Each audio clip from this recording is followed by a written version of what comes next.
श्री गणेशाय नमः। श्री सरस्वताय नमः। श्री सद्गुरुदेव चरण कमलेभ्यो नमो नमः। ओम नमो भगवते वासुदेवाय। श्री राधा कृष्णाय नमो नमः। श्री रामचंद्र डोंगरे जी महाराज द्वारा रचित श्रीमद् भागवत रहस्य। स्वयंभू मनु की कन्याओं के वंश का वर्णन। मैत्रेय जी कहते हैं, मनु भगवान के यहाँ 3 कन्याएं हुई। एक आकुति, दूसरी देवहूति और तीसरी प्रसूति। देवहूति की शादी करदम के साथ हुई थी। उनकी 9 कन्याएं हुई थी। उन 9 कन्याओं का विवाह 9 ब्रह्म ऋषियों के साथ हुआ था। प्रसूति का ब्याह दक्ष प्रजापति के साथ हुआ था। यह सब कथा कह चुके हैं। अब इन करदम की कन्याओं के वंश का वर्णन करता हूँ। मरीचि और कला के यहाँ कश्यप और पूर्णिमा नाम के 2 पुत्र पैदा हुए।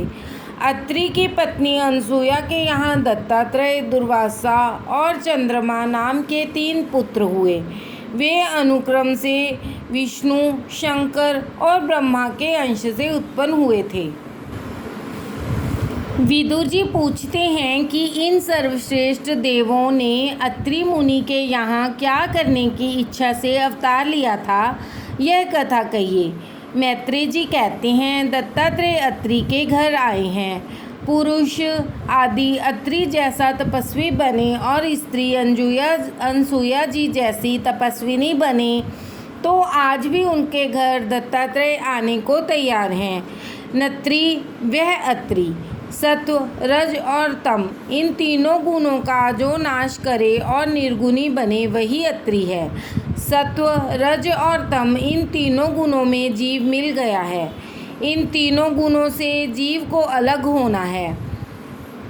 तर्जनी उंगली जीव भाव बताती है, अभिमान बताती है। जीव में अभिमान प्रधान है। 5वीं उंगली सत्व गुण है। अंगूठा ब्रह्मा है। इसीलिए पुष्टि संप्रदाय में प्रभु को तिलक अंगूठे से लगाया जाता है।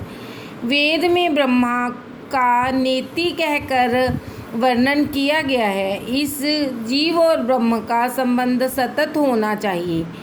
इन 3 गुणों में जीव मिलता है और इन 3 गुणों को छोड़कर ब्रह्म संबंध करता है। जो त्रिगुणातीत ब्रह्म स्वरूप को प्राप्त हुआ है वह अत्रि है। शरीर में जो तमोगुण है उसे रजोगुण से मारो, दूर करो। रजोगुण को सत्वगुण से मारो। रजोगुण काम और क्रोध का जनक है। सत्कर्म से सत्वगुण बढ़ता है। सत्गुण भी बंधन करता है। इसमें भी थोड़ा अहम भाव रह जाता है। अतः अंत में सत्वगुण से ही सत्वगुण को मारना है। सत्वगुण का भी त्याग करना है और निर्गुणी होना है। यदि जीव अत्रि हो तो उसकी बुद्धि अनसूया हो। अनसूया से रहित बुद्धि को असूया से रहित बुद्धि ही अनसूया है। बुद्धि में सबसे बड़ा दोष असूया मत्सर है। दूसरों का भला देखकर ईर्ष्या करना, जलना, यही असूया या मत्सर है। दूसरों के दोषों का विचार श्री कृष्ण दर्शन में विघ्न करता है। बुद्धि में जब तक असूया मत्सर होगा तब तक ईश्वर का चिंतन नहीं कर सकेंगे। भगवान का दर्शन सब में करना है। यदि जीव सब में ब्रह्म का दर्शन करे तो वह कृतार्थ होता है। जिसकी बुद्धि असूया रहित होती है वही अत्रि बनता है। तत्पश्चात दत्तात्रेय पधारते हैं। जीव 3 गुणों का त्याग करके निर्गुणी बने और बुद्धि असूया रहित बने तब ईश्वर प्रकट होते हैं। प्रभु का स्मरण से बुद्धि जागृत होती है। असूया ईश्वर के मार्ग में आगे बढ़ने में रुकावट करने वाली है। असूया ज्ञान भक्ति के मार्ग में रुकावट करती है। इसलिए किसी से असूया मत करो। जब बुद्धि अनसूया बनती है तब वह ईश्वर का चिंतन कर सकती है। असूया महान पतिव्रता है। अनसूया महान पतिव्रता है। एक बार देवऋषि नारद कैलाश में आए। भगवान शंकर समाधि में थे। पार्वती जी पूजन कर रही थी। पार्वती जी ने नारद जी को प्रसाद दिया। नारद जी कहते हैं कि लड्डू बहुत सरस हैं। आज आपके हाथ से प्रसाद मिला, परंतु उस अनसुया के घर के लड्डू आपके लड्डू से भी श्रेष्ठ हैं। पार्वती जी पूछती हैं कि यह अनसुया कौन है। नारद जी कहते हैं कि आप पतिव्रता हैं, मगर अनसुया महान पतिव्रता है। पार्वती जी के मन में ईर्ष्या उत्पन्न हुई। अनसुया मुझसे भी बढ़कर है। श्री शंकर जी जब समाधि से जागे तो पार्वती ने वंदन किया। घर के आदमी बहुत वंदन करे तो समझ लेना कि गड्ढे में उतरने की तैयारी है। शंकर जी ने पूछा, देवी क्या बात है? पार्वती जी ने कहा कि किसी भी प्रकार अनसुया का पातिव्रत भंग हो, ऐसा करो। शिव जी कहते हैं, जो दूसरों का बुरा करने की इच्छा करता है उसका ही बुरा होता है, इसमें कल्याण नहीं है देवी। परंतु तेरी इच्छा है तो मैं प्रयत्न करूँगा। इस और नारद जी वैकुंठ में आए, लक्ष्मी जी से मिले। उन्होंने नारद जी से पूछा कि आज इतने आनंद में क्यों हो? नारद जी कहते हैं कि वैकुंठ की महिमा तो पहले थी, परंतु अब तो अनसुया के आश्रम के सिवा कहीं भी जाने की इच्छा नहीं होती। मैं उनके आश्रम से आ रहा हूँ, अतः अति आनंद में हूँ। पार्वती जी पूछती हैं कि यह अनसुया कौन है? नारद जी कहते हैं कि वह महान पतिव्रता है। लक्ष्मी जी ने विष्णु जी से कहा कि आप कुछ ऐसा करें जिससे अनसुया का पातिव्रत भंग हो। पार्वती का अर्थ है बुद्धि। बुद्धि विद्या में मत्सर है। लक्ष्मी जी का अर्थ है द्रव्य। द्रव्य में ईर्ष्या अर्थात असूया रहती है। ब्रह्माणी रजोगुण है। सावित्री ने भी इस प्रकार ब्रह्मा जी से विनती की। शंकर, विष्णु, ब्रह्मा तीनों देवता चित्रकूट में एक साथ मिले। तीनों देवता अनसुया के आश्रम में आए। भिक्षा मांगते हुए उन्होंने कहा कि हम भिक्षा मांगते हैं, मगर आप नग्न होकर भिक्षा दें तो हम लेंगे। अनसुया जी सोचती हैं कि यदि नग्न होकर भिक्षा दूंगी तो मेरा पातिव्रत भंग होगा, और अगर भिक्षा नहीं दूं तो घर आंगन में आए हुए अतिथि वापस हो जाएंगे। यह महापाप होगा और मुझे पाप लगेगा। प्रभु कहते हैं कि हमें नग्न होकर भिक्षा दो, अर्थात वे कहते हैं कि वैष्णव मुझे वासना रहित होकर भिक्षा दो। ईश्वर को वासना रहित होकर, निष्काम होकर सब कुछ अर्पण करना है। अनसुया के मन में कोई वासना नहीं थी। सूक्ष्म वासना भी यदि मन में हो तो ये तीन देवता उसके पास नहीं आते। अनसुया ने ध्यान किया और तीनों देवताओं पर पानी छिड़का। तीनों देव बालक बन गए। पतिव्रता में इतनी शक्ति होती है।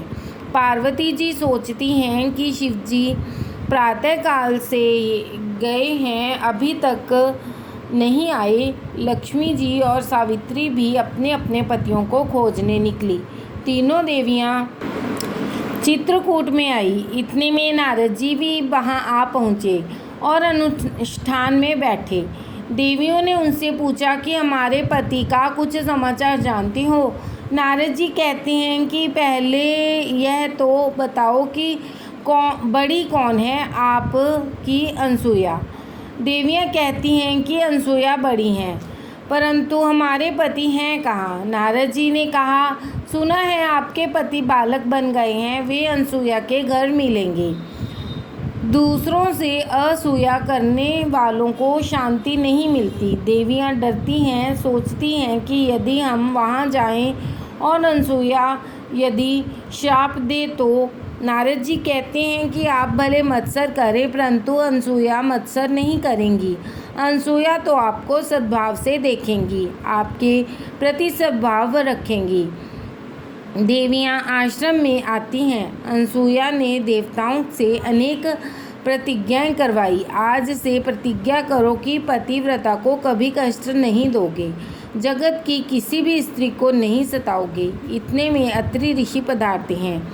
ये तीनों बालक कौन हैं? अनसुया कहती हैं कि ये मेरे 3 बालक हैं और ये 3 बालकों की स्त्रियां हैं। अत्रि ऋषि कहते हैं, देवी ऐसा न करो, ये 3 महान देवता हैं। इसके बाद जल छिड़का और तीनों देवता प्रकट हुए। तीनों देवता कहते हैं कि आपके आंगन में हम बालक होकर खेलते थे, वह सुख सदा के लिए आपको हम देंगे। इन तीनों देवताओं के तेज मिलकर दत्तात्रेय के रूप में प्रकट हुए। जब वह जीव कुछ मांगता नहीं है तब परमात्मा उसको अपने स्वरूप का दान करते हैं। मार्गदर्शन गुरु कृपा के बिना मिलता नहीं है। गुरु दत्तात्रेय मार्गदर्शन कराने वाले हैं, इसलिए उनका जन्म मार्गशीर्ष मास में हुआ है। पहले अध्याय में कर्दम ऋषि की कन्याओं के वंश का वर्णन किया गया है। दक्ष प्रजापति और प्रसूति के यहाँ 16 कन्याएं हुई। इनमें से 13 कन्याएं उन्होंने धर्म को, एक अग्नि को, एक पितृगण को और 16वीं सती शंकर जी को दी।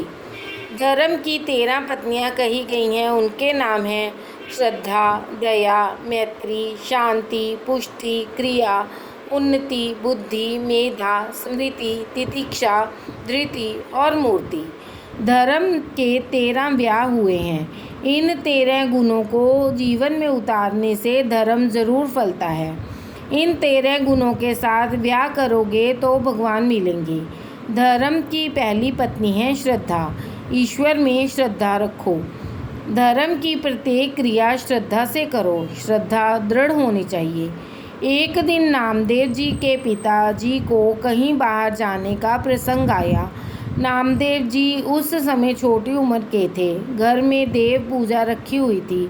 उस पूजा का काम नामदेव जी को सौंप दिया गया था। पिताजी ने नामदेव जी को पूजा की विधि समझा दी। उसी तरह नामदेव जी भगवान को दूध का प्रसाद का भोग धरते हैं। भगवान दूध पीते नहीं हैं। नामदेव जी ने बहुत मिन्नतें करते हैं। रोज़ तो पिताजी के हाथ से आप भोग को स्वीकार करते हैं। आज मुझसे कुछ भूल हुई है क्या? आप दूध क्यों नहीं पीते? पिताजी ने नामदेव जी से कहा था कि भगवान विट्ठल नाथ शर्माते हैं, उनको मनाना पड़ता है, इसलिए नामदेव जी बहुत मनाते हैं। विट्ठल नाथ, यदि आप दूध नहीं पिएंगे तो मेरे पिताजी मुझे मारेंगे। विट्ठल दूध पियो ना। पर जब सब विनती व्यर्थ हो गई तो नामदेव जी मूर्ति के आगे अपना सिर फोड़ने को तैयार हो गए। वे बोले, विट्ठल दूध पीना है या नहीं?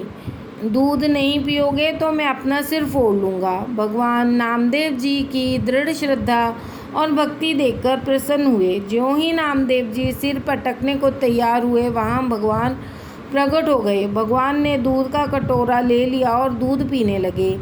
5 वर्ष के नामदेव जी भगवान को दूध पिलाते हैं। जब नामदेव जी को लगा कि भगवान विट्ठल नाथ सारा दूध पी जाएंगे तो उन्होंने प्रभु को जोर से आवाज़ दी, विट्ठल तुम सारा दूध पिए जा रहे हो, क्या मुझे प्रसादी नहीं दोगे? पिताजी ने तो मुझे रोज़ प्रसादी देते हैं। नामदेव का प्रेम देखकर विट्ठलदास जी बहुत प्रसन्न हुए। प्रभु ने नामदेव जी को गोद में लिया और दूध पिलाया। दृढ़ श्रद्धा भक्ति से, दृढ़ प्रेम से जड़ भी चेतन बनता है। जीव मात्र के साथ मैत्री रखो। श्रीधर स्वामी ने कहा कि सबसे साथ मैत्री रखना तो शक्य नहीं है, पर यदि सबके साथ मैत्री न हो सके तो कोई हर्ज नहीं, मगर किसी के साथ वैर मत रखो। किसी के साथ वैर ना करना भी मैत्री करने के समान है। धर्म की 13वीं पत्नी है मूर्ति, और उसके घर में नर नारायण प्रकट हुए हैं। नारायण के माता पिता मूर्ति और धर्म हैं। मूर्ति में प्रेम रखो। जो मूर्ति को माता और धर्म को पिता मानेंगे, उनके यहाँ नारायण का जन्म होगा।